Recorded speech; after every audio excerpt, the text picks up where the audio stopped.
aqui, fechou. E estamos ao vivo, cara. Tamo ao Aí, vivo. tudo bom, galera? Uma hora a gente começa a produzir isso aqui ao vivo. Nossa, tem que ter internet, tem que ter bastante coisa. Muita internet fodida, né? Nossa, pra caramba. Fala, galera. Hoje a gente vai estar aqui. Luiz Benaro, vocês já conhecem, ele já apresentou alguns podcasts comigo. Na época eu era coordenador do MBL, hoje eu faço parte do colegiado municipal e estadual do MBL, né? Do Municipal de Piracicaba, estadual de São Paulo.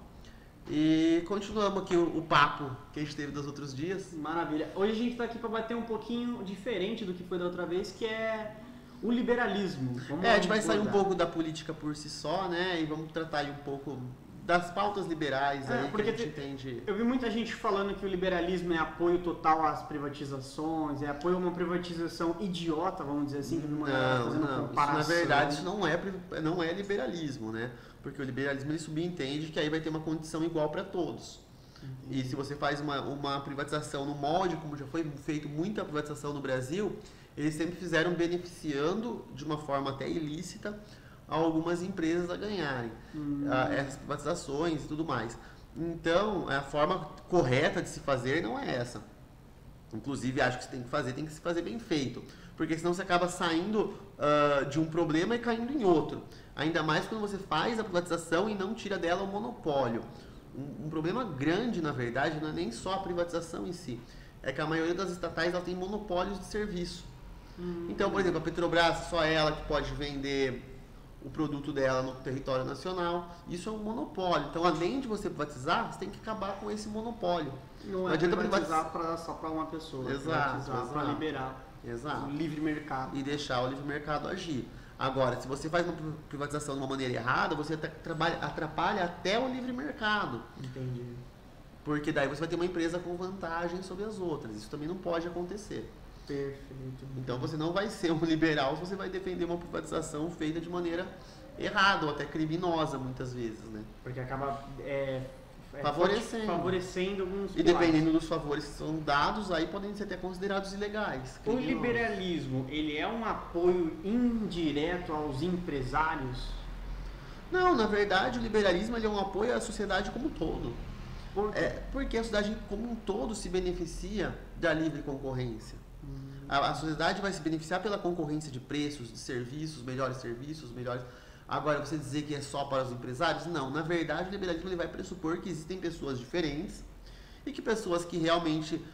porque as pessoas são diferentes. Eu sou diferente de você, tem pessoas que são mais esforçadas, tem pessoas que são menos esforçadas, e a gente vai sair da desigualdade social que existe no Brasil. Isso é outro ponto, que eu também acho importante trazer. Mas existem pessoas que têm o mesmo grau de ensino e acabam tendo desempenhos diferentes. E o liberalismo prevê isso. Ele prevê que essa pessoa não pode ser punida por ter um sucesso maior do que a outra. Agora, é complicado você falar isso num país tão desigual? É muito complicado. Por isso que a gente tem que pressupor que tem que ter uma educação de qualidade para todos. Isso é muito importante. E aí eu entro também. Do jeito como a gente faz educação no Brasil, dessa forma travada, estatal, não está dando certo. Não está fluindo. Não está dando certo e também vai atrapalhar qualquer projeto de liberalismo sério que possa existir. Então a gente tem que trabalhar muitos pontos aqui para falar que o liberalismo beneficia um ou outro. Mas sim, o liberalismo ele vai dar o crédito à pessoa que se destacar. Isso é um fato. Meritocrático, vamos dizer assim. Mas isso não só para os empresários que se destacam. Isso também para os empregados que se destacam. Hoje a gente tem uma CLT super travada, que às vezes você não consegue dar um aumento para um sem dar para outro. Isso também entra em uma reforma liberal que tem que ser estudada. Entendi. Às vezes você merece muito mais, mas por conta do regime que te prende, você não consegue. Muitas vezes acontece isso ali dentro. Legal, mas por que a galera ataca tanto o liberalismo, falando que o liberalismo ele fortalece somente os empresários? Um exemplo que eu vou te passar. A privatização dos Correios, que foi um tópico que a galera bateu bastante. Então, teve muita gente que falou assim, tem muito, galera, que é liberal, tanto que eu já vi muito meme que a galera fala, se o cara ele é pobre e é liberal, ele é burro. Não. Porque ele apoia os empresários, e os empresários vão ficar grandes, vamos dizer assim, com o liberalismo, porque... Em tese simples, o liberalismo é você tirar um pouquinho do que é o governo hoje. Sim. Porque, tipo, hoje o Brasil, ele é, eu acho que 80%... uma baleia estatal. Um 80% governo, o governo toma conta, e 20% nós. você que está assistindo, qualquer pessoa que discuta contra o liberalismo, uma coisa é fato. A gente já deixou o Brasil na mão dos políticos e a gente viu que não dá certo. Exato. Então vamos por pontos aí. O Correio, eu acho que na verdade ele vai beneficiar a sociedade como um todo. Eu acho o Correio um serviço muito demorado, comparado aí com os serviços privados que já existem nos Estados Unidos e tudo mais. Até alguns que já existem até no Brasil que fazem entregas privadas, não é Correio, mas são entregas privadas. Ele é caro. Eu mandei uma carta esses dias para uma cidade do interior aqui do lado, R$20. Uma carta. Leve, nada demais, R$20. Eu acho um absurdo. Então não é um serviço bom. Se você traz aí outras empresas para disputar esse comércio, isso é bom para todo mundo, principalmente para o pobre que também vai ter acesso aí ao serviço do Correio. Outro ponto que você trouxe aí, mas vai ser, como que você falou, tirar do Estado. Na verdade, tudo que o Estado gere, principalmente empresas, eu não conheço uma empresa estatal que seja muito elogiável e que não tenha caso de corrupção. Ainda mais você pega a Petrobras, que é petroleira e estatal. É tudo para ter corrupção no meio. Essa Condevase, acho que chama, que caiu aí no esquema do Bolsonaro. Uma estatal. As estatais elas são usadas para fins políticos. Elas são geridas por políticos. E eu acho que não é a melhor maneira de gerir aí, às vezes, coisas importantes da sociedade brasileira. Eu acho que o Estado tem que se limitar a fazer o que é necessário e fazer bem feito o que é necessário. Educação, segurança, saúde, isso ele tem que focar em fazer. Agora, e não estou dizendo que ele precisa administrar isso daí, mas ele tem que focar nisso e não em ficar administrando empresas. Toda vez que dá uma empresa para o Estado administrar, acaba indo aí em escândalo de corrupção, de ineficiência e tudo mais. Entendi. Então, no caso, o liberalismo, ele consegue... Porque eu vou dar um outro questionamento que eu vi a galera falar bastante, que é o quê? É quando a gente se fala numa privatização dos Correios, o que vem-se a pensar? Se ela é estatal, ela atende demandas que não geram lucro. Perfeito. Isso é importantíssimo falar. Porque um dos pontos que aí fala-se que tem a dificuldade da privatização do Correio é o seguinte: hoje o Correio, por ser estatal, ele é obrigado a chegar em qualquer lugar do Brasil. Então, por exemplo, pode ter que ter uma empresa que, eu quero mandar uma carta para o Acre. Ela fala, nossa, para mim não compensa mandar para o Acre, não quero. O Correio é obrigado a fazer isso. Então, quando se for discutir uma privatização ou uma abertura de mercado, isso tem que ser regulamentado. Pessoas de determinados pontos do país não podem ficar sem o serviço de Correio. E aí a empresa vai ver se ela acha interessante ou não abranger esse dever junto com o direito de poder comprar o Correio ou participar do mercado do Correio. Então não é desse jeito que a galera descreve. Porra, mas como que o Estado vai lá e se não gera lucro uma carta pro Acre... Não, dá pra se fazer com a iniciativa privada. Você só tem que estipular pra iniciativa privada. Exato. Você vai comprar o filé mignon, tem que comprar o osso junto. Exato, não dá pra comprar um sem ter o outro, entendi. Até existem maneiras, às vezes você pega leilões aí de aeroportos, leiloa uns melhores, outros piores, e acaba que os piores acabam não sendo leiloados.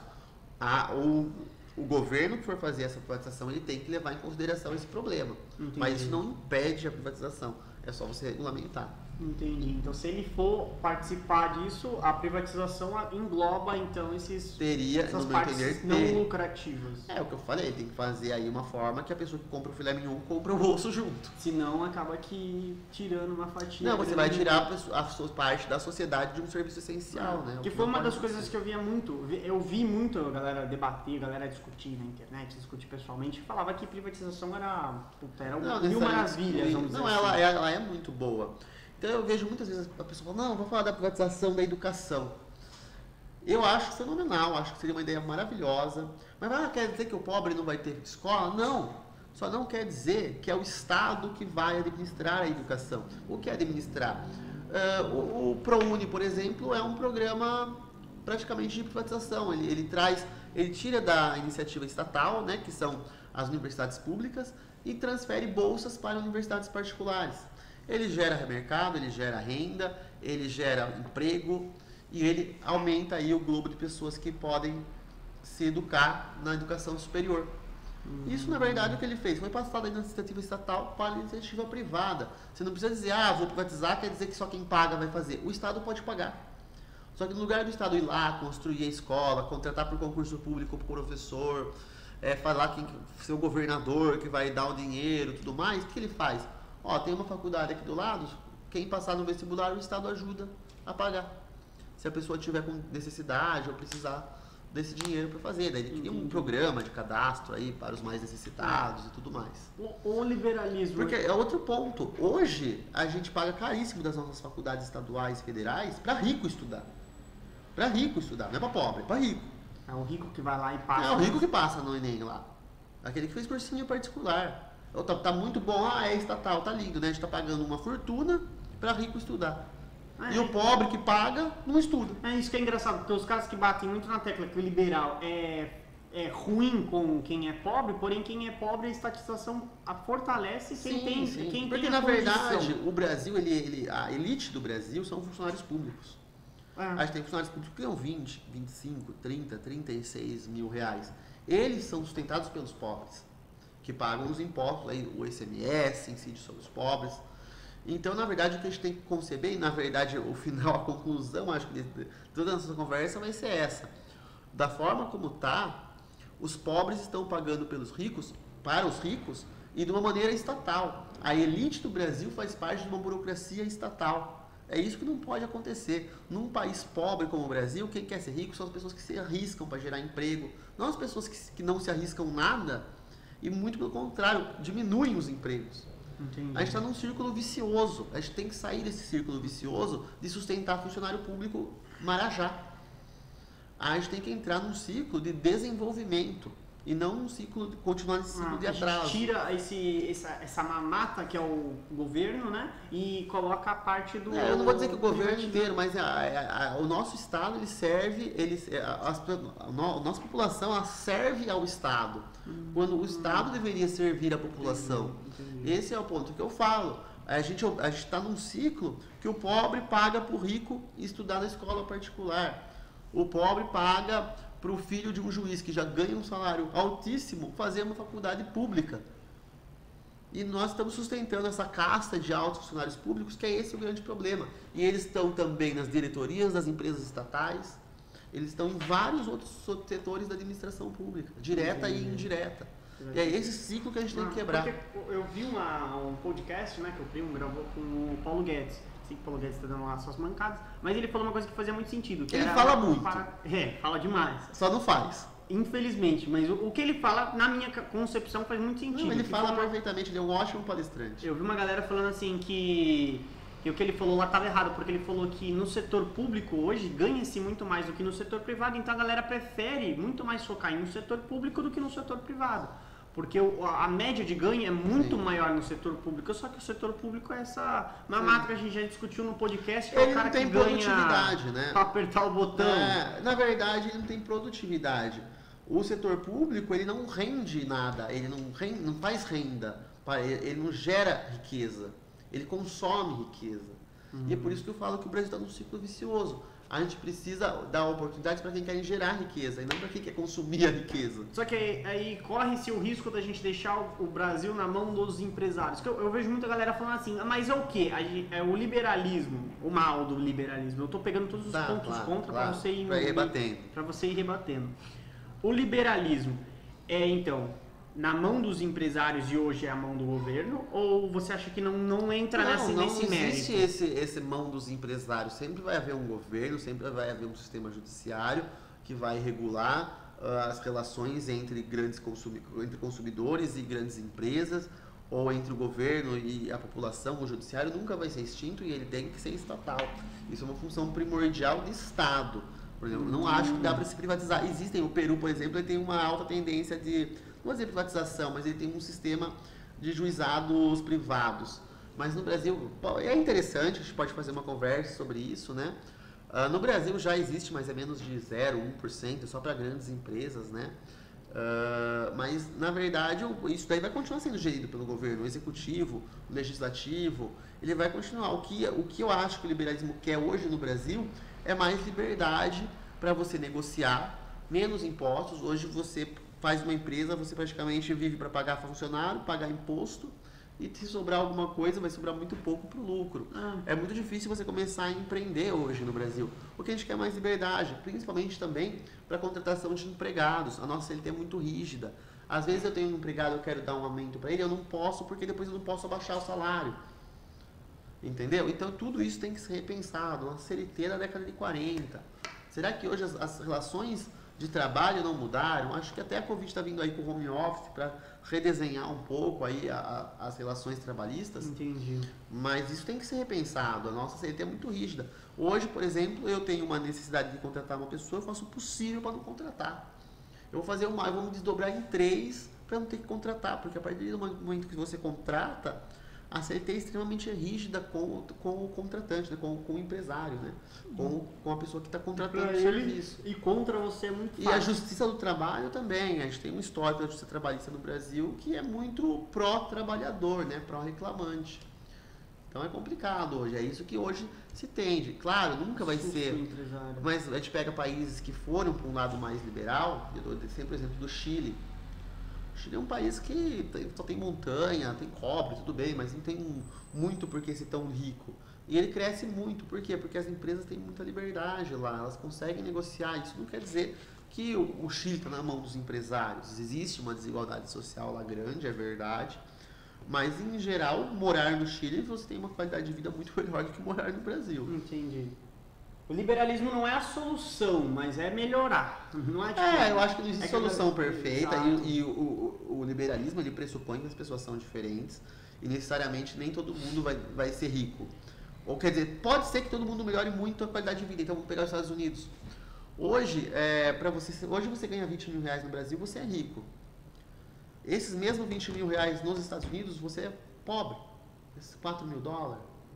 4 mil dólares ganha, muita gente lá ganha 4 mil dólares e não se acha rico.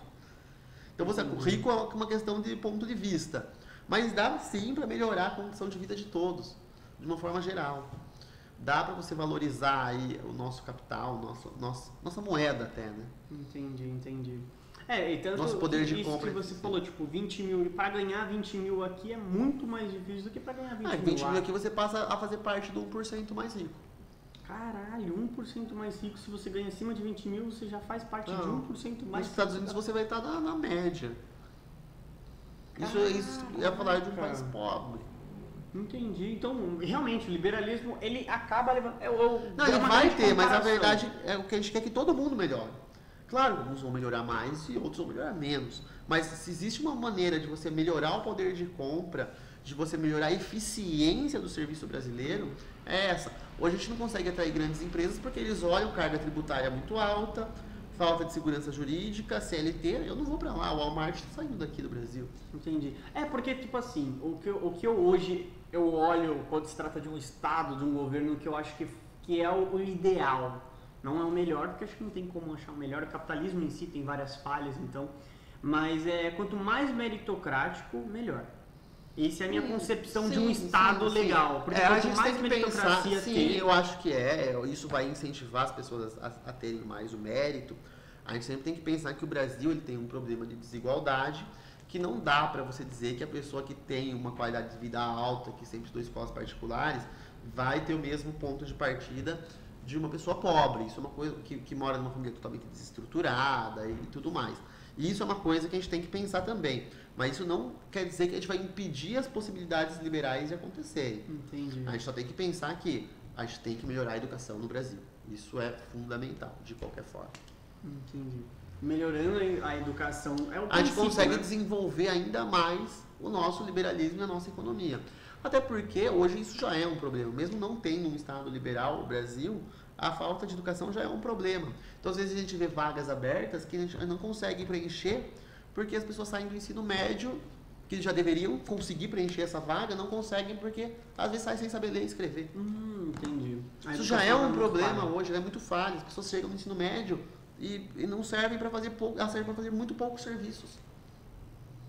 A gente tem uma educação que também tem uma grade escolar muito questionável. Se precisa aprender química orgânica, química inorgânica, uma pessoa que não tem nenhuma afinidade com aquilo. Será que não é questionável a maneira como a gente passa essa educação para essas crianças? Tem que ser reestudado. Porque às vezes a pessoa já pode fazer um técnico, alguma coisa assim, já pode ir para uma indústria. E não, a gente está forçando a pessoa a estar lá estudando história. Eu, por exemplo, sou super fã de história. Mas eu não acho que a pessoa que odeia história tem que ficar até o 3º colegial estudando história. Pô, o cara já... Eu acredito muito nesse princípio, tanto que uma vez eu discuti com um amigo meu que a escola do futuro vai ser por perfis, não por... Na verdade, você pega países como a Austrália, por exemplo. A Austrália eu vou dizer porque eu fiz colegial lá e eu sei como que é. Então você tem no ensino médio, né? Tem as obrigatórias, que seriam tipo a matemática, o inglês lá, que é equivalente ao português, né? E uma humanas qualquer lá que você escolhe, você quer geografia, tal. E você pode ser básico, você quer matemática básico, história básico e português básico, vou trazer para cá. E daí você se especializa. Você quer um curso de fotografia, você faz fotografia na aula da escola. Você quer já sair com um diploma de fotografia que você fez 2 anos, ou de mecânica. E a escola é preparada para te dar uma aula de fotografia, uma aula de mecânica. Entendi. Lá tinha até de mergulho, etc. Então ele já te enquadra para conseguir... Uma área mais que você se interessa, Caralho, é muito mais legal, vamos dizer assim. Não, você pega a energia do aluno para algo que ele vai usar e que ele gosta. Eu tava vendo meu irmão ele tava assistindo uma sériezinha lá do Zac Efron que tá explorando o mundo, um negócio assim. Ele pegou uma escolinha na América Central. E era uma escolinha que ensinava mais ou menos nesse estilo, só que como ali era uma região meio pobre, eles pegavam as coisas da região, da mata, né? Eles pegavam as coisas da mata ali e ficavam utilizando métricas para ensinar matemática, essas coisas. Só que era tudo por esforço dos alunos. Então, tipo assim, os alunos elaboravam os próprios brinquedos, os alunos, e nisso eles iam aprendendo arquitetura, eles iam aprendendo fração, eles iam aprendendo muita coisa de matemática, porque eles iam fazendo por si só. Então, o que você falou é pegar a energia do aluno e gastar naquilo que ele quer que seja gasto. Porque, pô, na hora que eu tava no ensino médio, eu tinha muita vontade de aprender alguma coisa, só que às vezes eu tava naquela aula, eu tava naquela aula, puta, que da hora. Matemática, nossa. Quebrava, né? Eu também sentia isso. Eu quero matemática, cara. Eu queria tanto ficar 8 aulas naquela outra aula. Focar mais nisso, me especializar nisso. E lá Então, por exemplo, você vai para uma área de humanas. Você faz história nível 3, que é a história mais difícil. Você faz geografia nível 3, inglês nível 4. Então, a gente tem vários... você vai se especializando no que você gosta. Porque, não faz muito sentido. É que o Brasil meio que te obriga a te especializar em todas as matérias. E na verdade você acaba ficando ruim em tudo. O básico exato. O básico é necessário. Tipo, a continha 1 mais 1, isso é essencial para a vida do cara. E não tem como o cara falar, não, onde eu vou usar 1 mais 1? Não tem. Não, exato. Eu falei, a matemática básica, que é até a regrinha de 3, papai, isso todos têm que saber.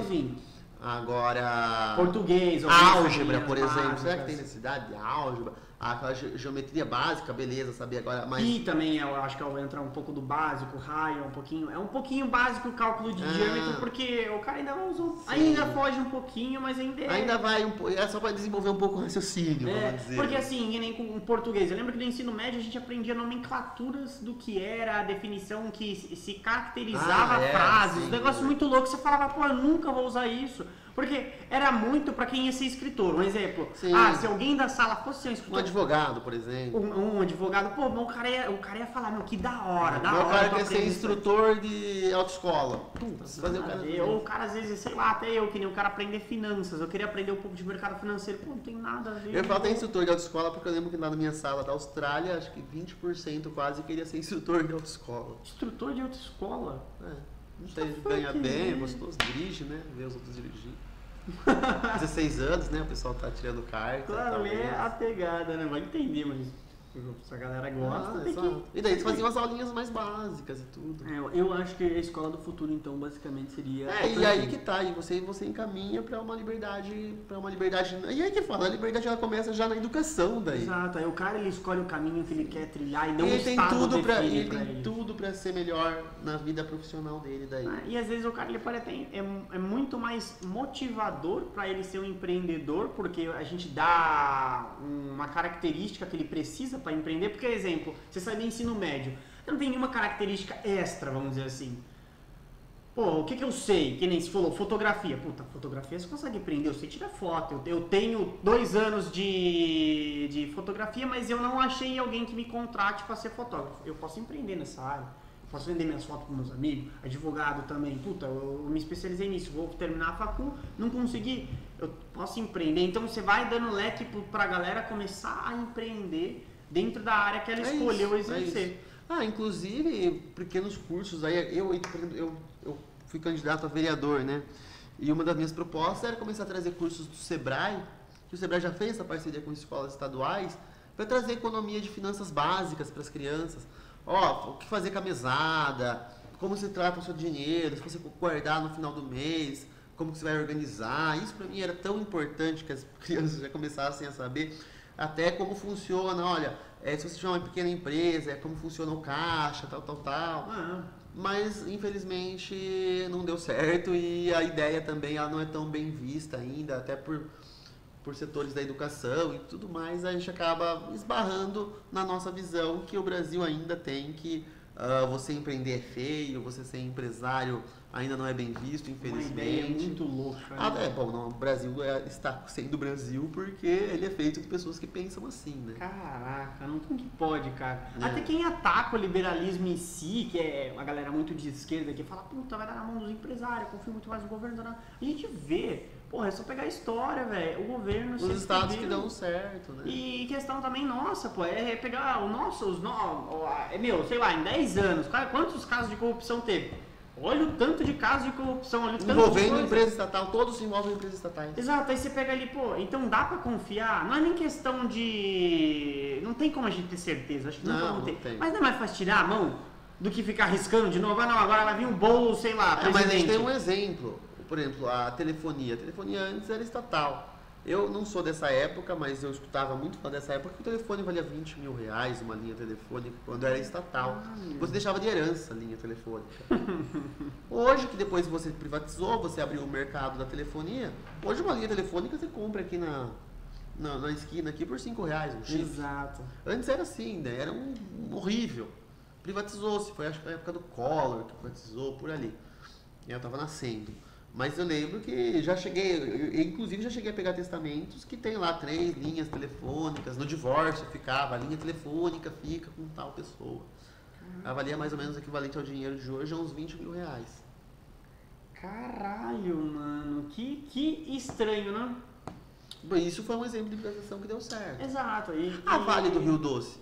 A Vale do Rio Doce, teve os problemas lá, tudo que teve lá no Mariana, tudo mais. Mas ela é uma empresa que era nada quando ela era estatal e se tornou uma das maiores empresas do mundo na mão da iniciativa privada. Não tem um a favor, tô tentando achar algum argumento. É difícil. Na verdade, as pessoas que são contra, não falam assim, mas não é porque tá dando errado que a gente vai fazer. Eles falam assim, né? Como fala, quando não é porque a criança joga a bacia inteira fora, como que joga a água inteira da bacia fora, um negócio assim. É melhor tentar consertar o que a gente tem do que mudar tão radical. Eu acho que não, eu vejo de um outro exemplo. Imagina que a gente tem um presunto podre no canto da sala. Não adianta você ficar matando mosca por mosca. A estatal é isso, não adianta você ter a estatal lá pronta para todo mundo roubar e você ficar pegando corrupto por corrupto. Você tem que tirar aquela coisa suja de lá. Eu acho que a privatização não é certeza que tira. Eu acho que ainda vai ter ainda. E aí na própria privatização pode acontecer. Por isso que você tem que ter um sistema muito sério quando você for fazer a privatização. Mas a gente consegue tirar. A gente pelo menos tira uma boa parte da iniciativa pública de políticos em cima aí de uma empresa que vai ser administrada e aí que tá. Se essa empresa continuar sendo roubada, aí é problema do cara que comprou a empresa. Para de ser um problema nosso, não é nosso dinheiro que está sendo roubado. O que tem que se ver é quais privilégios foram dados na hora da privatização. Isso que tem que se tomar muito cuidado. Como essa privatização vai ter feita. Mas em geral Mas se tem essa possibilidade que eu não... E também você tem que ficar, por exemplo, vou dar um exemplo de concessão de rodovia. É muito comum isso, muito comum mesmo. As rodovias do estado de São Paulo são as melhores do Brasil, isso não é novidade para ninguém. Quase todas hoje são concessionadas. Existe concessão para a iniciativa privada administrar e por isso que são as melhores do Brasil. Só que muitas dessas concessões tem a regra lá, você vai ficar, mas só que em 10 anos tem que duplicar. Quem que fiscaliza se duplicou ou não? Então tem que ter essa fiscalização. Não adianta só fazer a concessão, você tem que fazer a fiscalização também. Ver se eles estão cumprindo com o que a gente falou lá dos Correios. Eu acho que isso também é um dos problemas que a galera pode encontrar dentro da privatização. Mas o problema não é da privatização, é da fiscalização. Da fiscalização. E daí o que eles fazem? Eles corrompem as pessoas que fiscalizam. Aí entra numa bola de neve, aí voltando. Esse que é o problema. A gente não consegue sair. Mas a gente tem que ser firme em relação a essa fiscalização. Caraca, mano, é uma bola que é meio que... A bola tá quadrada, a gente tem que tentar fazer ela ficar redonda. Nossa, é muito... Porque, mesmo o liberalismo dando todas as cartas, né, pra gente conseguir caminhar em direção a algo bom, ainda tem esses problemas. Porque eu vi muita gente falando assim, eu vi gente defendendo até a privatização, defendendo não, indo contra, né, a privatização dos Correios, porque falaram assim, mas vai ter uma iniciativa de privatização dos Correios e todas as empresas estão querendo comprar. Se tá todo mundo querendo comprar, por que o Correio é ruim? Tá, vamos lá, a gente tem 2 pontos aí. Existe a tese deles que o Correio está sendo desmontado. Então, pessoas que o governo, no interesse meio de já se livrar, ele começa a não investir nada no Correio, deixa as coisas quebradas, deixa a coisa ficar ruim mesmo, coloca só gestor ruim, para tentar desmontar e para parecer para a população que ele tem que ser privatizado. Pode ser que aconteça, mas a própria lógica do Correio é ruim. Eu entendo que você pode melhorar muito a gestão do Correio, eu não vejo como ficar muito melhor do que está. Mas se é ruim, por que tantos empresários pretendem comprar, vamos dizer assim? Porque todo mundo sabe que é um serviço que, se for bem feito, é lucrativo. A galera visa o que a melhora do atendimento. Sim. Eu também, quando eu vi isso, eu também pensei dessa forma. E outra, vai se fazer com concorrência. A ideia é essa, não adianta você liberar sem concorrência, tem que liberar com concorrência. Então não adianta eu comprar o Correio, vai ter, só essa pessoa vai poder fazer todo esse serviço. Não, pode ter outras. Se esse daqui é muito caro, eu vou no outro. Mas sim, é um serviço lucrativo. Qualquer lugar do mundo você fazer esse serviço, ele é lucrativo. Mas não, o Correio não está conseguindo administrar.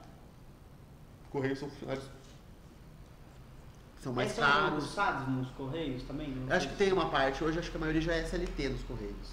Mas existem a parte de concursados também. Que merda, né, E tem indicação política também. Aí entra naquela E pode ter certeza que os que mais recebem são indicação política. Não tem como deixar o sistema inteiro de forma meritocrática. Acho que a galera que é contra o liberalismo acredita em conto de fadas, né? Porque acha que o Estado é totalmente a favor e que faz as coisas corretas. E na verdade é o que eu falo, as pessoas normalmente falam que o Estado tem que ser assim para proteger o mais pobre, mas no Brasil não acontece isso. O Estado é assim para proteger os mais ricos e quem sofre é o pobre. Então o liberalismo, na verdade, não vai fortalecer os ricos, porque os ricos já estão sendo fortalecidos no sistema que é hoje. O sistema que é hoje, a casta da sociedade hoje são altos funcionários públicos. A gente tem grandes empresários no Brasil? Tem o quê? 100, 200, 300? Agora, quantos funcionários públicos ganham mais de 35 mil a gente tem? Milhares e milhares, talvez centenas de milhares. Eu tava vendo um ranking lá, não lembro em qual posição que a gente se enquadra, mas a gente entra num dos entre os top 10, acho, que mais gasta com Não, com certeza. Porque eu acho que o nosso judiciário é o mais caro do mundo, o nosso congresso está entre os mais caros do mundo. Então é tudo isso. O nosso Ministério Público. É um serviço, vamos dizer, porca, né? Porque a não gente é não aquela tem coisa. uma condição Você de vida pega boa. um processo na justiça hoje, você não consegue resolver em menos de um ano. Não. De maneira alguma. Caraca, não. E todo mundo que põe a mão naquele processo está ganhando muito, pá. E não vai. Cara, então eu acho que a gente tem que fazer assim, ó. Próxima podcast a gente vai debater um pouquinho sobre por que os Estados Unidos é tão grande. O que você acha? Tão grande no sentido potência, se diz. Potência e economia. Sim, dá pra conversar Vamos pegar sobre uma isso. estudadinha nos Estados Unidos e ver por que eles cresceram. E se foi o liberalismo mesmo que deu uma fortificada neles, ou se a gente tá tem vários deixando passar tem várias. Não, ponto. Desde a colonização até tudo, existem grandes diferenças entre Estados Unidos e Brasil. Mas dá para se estudar aí vários pontos. E já, por que o Brasil não é igual aos Estados Unidos e onde o foi Brasil que a gente é um país que foi feito para ser saqueado, né? Desde que Portugal chegou aqui, o objetivo de Portugal era vir aqui e roubar, entre aspas, né? Vamos dizer, roubar o que tinha e levar para Portugal. Os Estados Unidos não, eram colonos que foram para lá para estabelecer uma nova vida, né? Entendi. Então isso começa desde lá, a concepção da colonização, ela já começou diferente, né? Não era pra roubar, era pra... Não, o cara vinha aqui, vou ver se eu acho ouro lá, se eu achar eu volto. Ele não queria ficar aqui. Não era uma peça descartada, vamos dizer assim. Não, lá nos Estados Unidos eram pessoas que estavam fugindo de perseguição religiosa, esse tipo de coisa que iam ficar mesmo. Ir lá pra ficar lá. Entendi. Bom, isso é o começo, né? O começo já foi errado. Já foi diferente. Errado Não é? Geral de falar, né? Vamos usar o termo diferente. Fechou então, Luiz. Fechou? Aí a gente fala então sobre isso. Mas dá uma estudada. Fechou. Maravilha. Maravilha? Galera, é isso. A gente vai colocar os cortes no YouTube. Quem tá ouvindo nós no Spotify, não esquece de se inscrever aí. Eu vou deixar o Instagram do Luiz, acompanhe o Luiz. O trabalho do Luiz é excelente para quem gosta do movimento liberal, para quem gosta de MBL. Bastante. A gente vai trazer o Kim aqui. Vamos ver, hein? Ele quando vier pra Piracicaba, ele vem, ele gosta. Fechou então, pessoal? Até mais, pessoal. Valeu. É isso. Maravilha, Luiz.